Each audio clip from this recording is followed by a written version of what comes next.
We can tell you right now how much your home will sell for. We don't even need to see your home or know how many bedrooms it has or how large it is. How can we do that? Stick around for the answer to this question.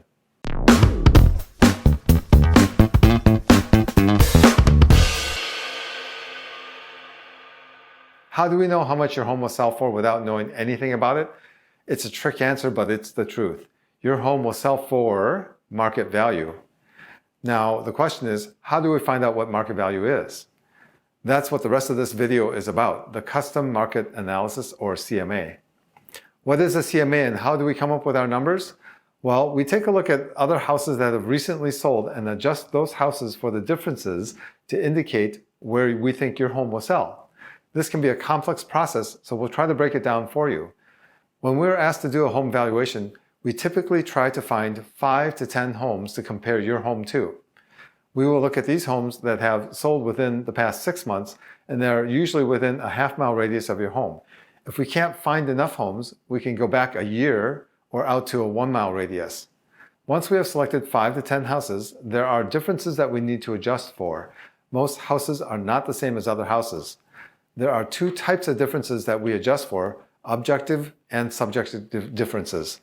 Objective differences are things such as number of bedrooms, number of bathrooms, size of the house, number of fireplaces, finished square footage, and any other features that are based on factual data. While subjective differences are things that are based on opinion, such as how updated the kitchen is, what the exterior landscape is like, and what the condition of the flooring, the baths, how old the furnace is, other mechanicals, and the overall condition of the home, and are the things that need improvement.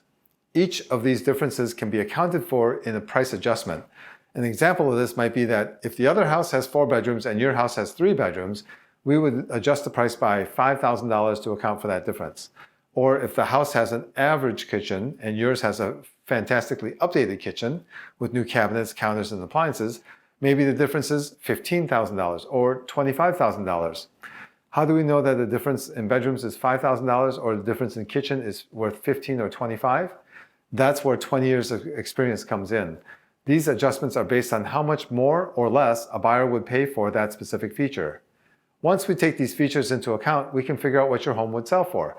We'll take each of the houses and add and subtract the various differences and then come up with the adjusted value. And then we average all those houses together to get an overall adjusted value, which would indicate where we think your house would sell.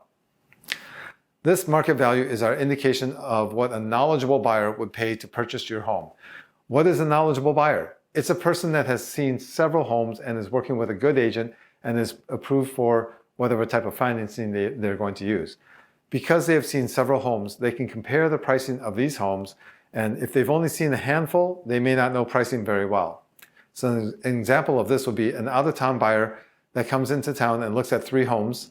They may not necessarily know if your house is priced correctly. Conversely, if they've looked at 20 homes, they would have a much better idea if your house is priced correctly. In the next video, we'll talk about pricing and how it affects the sale of your home.